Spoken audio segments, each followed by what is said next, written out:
बहुत बड़ा चुनाव है, ये चुनाव बहुत अहम चुनाव है। एक तरफ नफरत खड़ी है और एक तरफ मोहब्बत खड़ी है। मैं राहुल गांधी का सिपाही हूँ, आपके बीच में आया हूँ अपनी बहन दीपिका पांडे जी के लिए आपसे अपील करने के लिए। मैं पूरे झारखंड के एक इलाके में जा रहा हूँ महागामा वालों, हटिया से लेकर के गोंडल से लेकर के पलामू पार्टी से लेकर के गिरबा कांके से लेकर के खिजरी से लेकर के आज महागामा उठू जमुंडी जाऊंगा, फिर मांडू जाऊंगा। पूरे स्टेट में जाकर मैंने एक बात महसूस की है कि मंदिरों में भजन चल रहा है, मस्जिदों में दुआ चल रही है। जिस तरफ भी नजर तुम उठाओ इंडिया की हवा चल रही है। कोई और नहीं है। भाजपा ने बड़ी कोशिशें की, बड़ी साजिशें की इस चुनाव में नफरत की खेती करने की, लेकिन ये झारखंड की सरजमीन है, ये बिरसा मुंडा की सरजमीन है, शेख भिखारी की सरजमीन है। इस सरजमीन पर मोहब्बत आगे बढ़ेगी, नफरत कभी पनप नहीं सकती है। कल जब मैं चुनाव प्रचार के लिए पलामू निकल रहा था तो मीडिया के साथियों ने एयरपोर्ट पर मुझसे कहा कि इमरान साहब आज 7 जगह इनकम टैक्स की रेट बढ़ी है झारखंड में, आप क्या कहेंगे? मैंने कहा इससे अच्छा सर्वे कुछ हो ही नहीं सकता। ये रेट बता रहे हैं कि भाजपा यहां से चुनाव हारने जा रही है। ये भाजपा का पुराना प्रोपेगेंडा है कि पहले अपने मुख्यमंत्रियों से, नेताओं से नफरत के माहौल बनाने की कोशिश करते हैं, लेकिन जो फेल हो जाते हैं तो सरकारी एजेंसियां उतारी जाती है चुनाव लड़ने के लिए। लेकिन मुझे खुशी है इस बात की, मैं झारखंड की आवाम को सलाम करता हूँ। आदिवासी समाज हो, दलित समाज हो, अल्पसंख्यक समाज हो, पिछड़े हो, सबने एक स्वर में ये कहा है कि झारखंड इस बार तैयार है इस बात का बदला लेने के लिए। महागामा वालों याद करो, आपके लोकप्रिय मुख्यमंत्री को आदिवासी समाज के बेटे को, जिसका नाम हेमंत सोरेन है, भाजपा वाले उसे बर्दाश्त नहीं करता है और सरकार ने उस आदमी को जेल की सलाखों के पीछे डाला, 5 महीने उसे जेल के अंदर रखा। लेकिन मैं सैल्यूट करूंगा हेमंत सोरेन साहब को और झारखंड के आदिवासी समाज को कि आप वो लोग हैं जो ये कहते हैं कि दिल्ली में बैठा हुआ कोई तानाशाह हमको संचालित नहीं कर सकता है, हम झारखंड की अस्मिता के लिए लड़ेंगे। हेमंत सोरेन झुके नहीं, टूटे नहीं। उन्होंने कहा कि चाहे कितना जेलों के अंदर रखो, हेमंत सोरेन को न तो जलाया जा सकता है और आखिरकार कोर्ट ने जमानत दी और जमानत देते हुए ये कहा कि इनका तो कोई कसूर ही नहीं था, इन पे तो कोई आरोप ही सही से नहीं बनता, लेकिन फिर भी भाजपा ने महीनों जेल में रखा। सोचिए ये भाजपा वाले जब मुख्यमंत्रियों के साथ ऐसा व्यवहार करते हैं तो अगर ये सत्ता में आएंगे तो आम आदमी के साथ कैसा व्यवहार करेंगे? महान बादशाह सिकंदर ने यूनान फतेह किया। यूनान जीतने के बाद और जीत का जश्न मनाने के लिए शहर की सड़कों पर निकला तो उसने देखा कि पूरा शहर जीत का जश्न मना रहा है, लेकिन सड़क के किनारे फकीर सो रहा है। बेखबर चादर तान के सिकंदर को गुस्सा आया। सिकंदर अपने घोड़े से उतरा और उतर के उस फकीर के पास गया और उसके पास जाकर के उसे जोर की एक लात मारी और लात मार के कहा कि क्यों फकीर, मैंने शहर जीत लिया, शहर जश्न मना रहा है, लोग जश्न मना रहे हैं, तू सो रहा है। तो उस फकीर की बात सुनना और उस फकीर की बात का जवाब पर आपकी तालियां उठे। उस फकीर ने सिकंदर की तरफ नीली आंखों से देखा और देख के कहा कि शहर फतेह करना बादशाहों का काम है, लेकिन लात मारना गधे का काम है। ये भाजपा वाले जो नफरत की खेती यहाँ पर करना चाहते हैं, महागामा वालों उसको कामयाब नहीं होने देना है। वो असम से चीफ मिनिस्टर साहब आए हैं, हिमंत विश्व शर्मा, उनके पास कोई एजेंडा नहीं है। आपके यहाँ एक नेताजी रहते हैं, आपके सांसद, उनके पास कोई एजेंडा नहीं है। मैं इन दिनों झारखंड में नक्शा लेकर के घूम रहा हूँ। मैं जहां भी जा रहा हूँ नक्शा लेकर के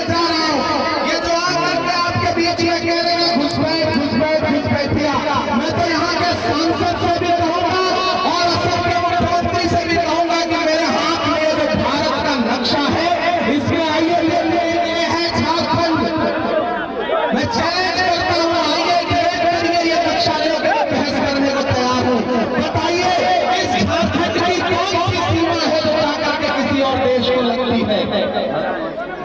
ये नक्शा देखिए, और मैं उनके समर्थकों से भी कहूंगा कि ये नक्शा देखिए, झारखंड की कोई भी सीमा किसी दूसरे देश से लगती ही नहीं है, जुड़ती ही नहीं है। ये झूठ बोलना बंद करो, इनके पास मुद्दे नहीं है, ये नफरत की खेती करना चाहते हैं। और जिन लोगों को लगता है कि इनकी नफरत की खेती से कुछ विकास का काम हो सकेगा, वो गलतफहमी के शिकार है। नादान को इस दौर में क्या ढूंढ रहे हो? तुम जहर की शीशी में दवा ढूंढ रहे हो। किसी मुकाबले में नहीं आना है। एक तरफ दो लोग खड़े हैं जिनका नारा क्या है? बटोगे कटोगे मंगलसूत्र छीन लेंगे, भैंस को ले जाएंगे, ढहा देंगे, उल्टा लटका देंगे। और एक तरफ हमारे नारे क्या है? नफरत के बाजार में मोहब्बत की दुकान खोली है।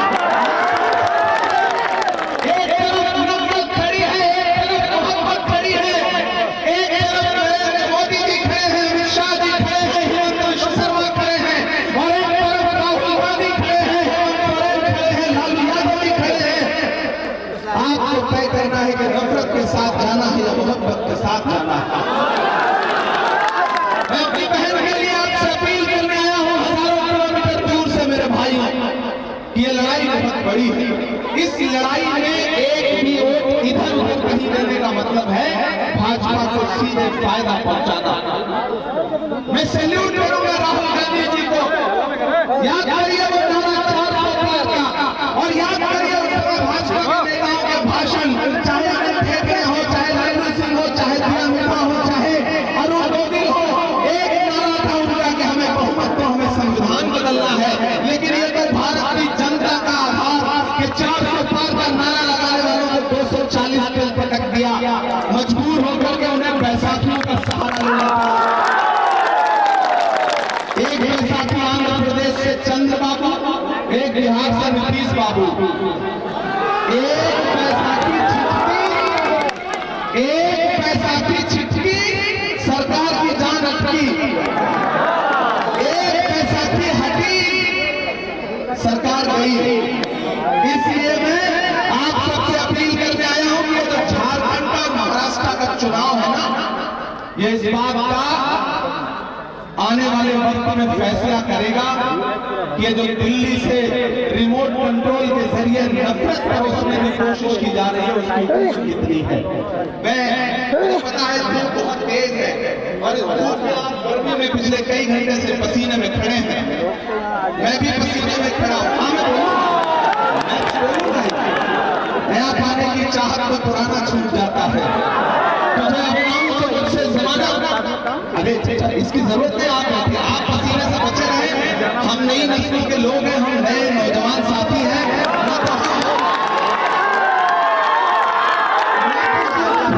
मिलाने वाले लोग हैं, न किसी आंच से पिघलने वाले लोग हैं। गमों की आंच में भी मुस्कुरा कर चलना पड़ता है। ये दुनिया है, यहाँ चेहरा सजा कर चलना पड़ता है। और मोदी साहब, तुम्हारा कद मेरे कद से बहुत ऊंचा सही, लेकिन चढ़ाई पर कमर सबको झुकाकर चलना पड़ता है। ये चुनाव तय करेगा आने वाले दिनों में, ये चुनाव तय करेगा मेरे भाई। पूरी भाजपा लगी हुई है, कई मुख्यमंत्री लगे हुए हैं, और हेमंत सोरेन, कल्पना जी और कांग्रेस के सिपाही, कांग्रेस के कार्यकर्ता, आरजेडी के सिपाही, सब जिस तरह से बिना संसाधन के भी इस लड़ाई को लड़ रहे हैं। और मैंने बहन दीपिका पांडे का काम देखा है, इसलिए मैं आपसे कहने आया हूं कि आने वाले दिनों में जब 20 तारीख को आप घरों से बाहर निकलेंगे तो सिर्फ ये सोच के मत जाइएगा कि विधायक चुनने जा रहे, ये सोच के जाना कि आप आने वाली सरकार में मजबूत कैबिनेट मंत्री चुनने जा रहे हैं। छोटी छोटी नाराजगी होती है, मनमुटाव होता है, शिकायतें होती हैं, लेकिन जब लड़ाई बड़ी हो तो छोटी छोटी चीजें भुलानी पड़ती है, नजरअंदाज करनी पड़ती है। इसलिए भी आपसे कहता हूँ, ये सिर्फ विधायकी चुनाव का चुनाव नहीं है हराने जिताने का, ये आने वाले दिनों में भारत के आईन को, संविधान को बचाने का चुनाव है। इसलिए आप सबको इस लड़ाई में गठबंधन के प्रत्याशियों के साथ खड़ा होना पड़ेगा। पूरे गोड्डा डिस्ट्रिक्ट में जो भी गठबंधन के प्रत्याशी हैं, आपको उनका सपोर्ट करना पड़ेगा।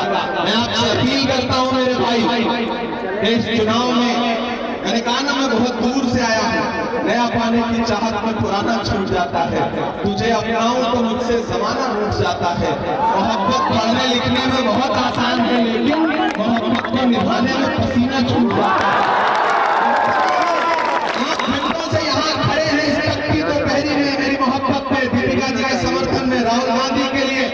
मैं तो सियासत की दुनिया का आदमी नहीं था, खुदा ने मुझे शायरी लिखने, कहने, पढ़ने की सलाहियत दी, तो मेरा खुदा गवाह है कि मैंने उस शायरी का इस्तेमाल महबूबा के जुल्फ और आंचल पे नज़्में पढ़ने के लिए नहीं किया।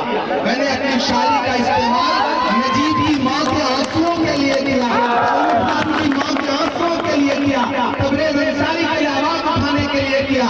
जब इसी झारखंड में बच्चा चोरी के आरोप में कई पिछड़े समाज के, आदिवासी समाज के लोग मारे गए, तो मैंने उनके लिए आवाज उठाने का काम किया। और जिस दिन मुझे पार्लियामेंट में जाने का मौका मिला, मैंने देश की संसद में खड़े होकर के भी एक लम्हा ऐसा नहीं गुजरा है जब आपके लिए लड़ाई न लड़ी हो। मैं झुका नहीं, मैं डरा नहीं, कहीं छुप छुपा के खड़ा नहीं। जो डटे हुए हैं महाज पर, मुझे उन सफों में तलाश कर मैं लड़ रहा हूँ आपके लिए।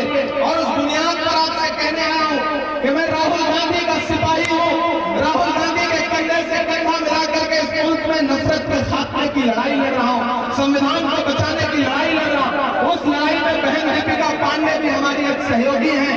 इसलिए मैं आपसे अपील करता हूँ कि राहुल गांधी का चेहरा नजर में रखिए और याद करिए कि जब इस मुल्क में नफरतें सर उठा करके चीज रही थी, ऐसे वक्त में राहुल गांधी ने कन्याकुमारी से कश्मीर तक 4000 किलोमीटर पैदल चल के देश को यह संदेशा दिया कि नफरत के खिलाफ कोई लड़ाई लड़ सकता है तो राहुल गांधी लड़ सकते हैं। मैं उनके साथ चला हूं, अपने पैर के छालों की परवाह किए बगैर। मुझसे मीडिया के साथ ही कहते थे, इमरान साहब आप तो शायर हैं, राहुल गांधी के साथ चल रहे हैं, आप क्या कहेंगे? तब मैं कह देता था कि जो हर जालिम से टकराएगी वो आंधी बनाऊंगा, जो हर जालिम से टकराएगी वो आंधी बनाऊंगा। नए अंग्रेज आए हैं, नया गांधी बनाऊंगा। इस दौर में इस लड़ाई को लड़ रहा है, मैं उसके नाम पर, उसके साथ से यहाँ पर बहन दीपिका पांडे के लिए वोट मांगने आया। हमारे माइनॉरिटी डिपार्टमेंट के स्टेट चेयरमैन मंजूर अंसारी साहब यहाँ बैठे हैं, हमारे अनवर अंसारी साहब यहाँ बैठे हैं। हम सब आपसे कहने आए हैं कि छोटी छोटी अगर कोई नाराजगी भी है तो उसे किनारे रखिए, क्योंकि ये लड़ाई बहुत बड़ी है। और इस बड़ी लड़ाई में आपके एक वोट को बर्बाद करने से अगर भाजपा को फायदा पहुंचेगा तो इस लड़ाई का फायदा क्या रह जाएगा आप सारे लोगों? मैं आपसे ये कहने आया हूं, इनके झूठ में बताइएगा भाजपाइयों के, ये जब सीधी लड़ाई में नहीं जीत पाते हैं तो फिर बांटने वाली साजिश में लग जाते हैं। इस इधर से 2000, 1000 इधर से 3000 उधर से नुकसान करवा लो, नुकसान नहीं करना है, क्योंकि झारखंड की अस्मिता की लड़ाई है। वो जीतेंगे तो अंबानी और अडानी का कर्जा माफ होगा, हम जीतेंगे तो किसानों का कर्जा माफ होगा।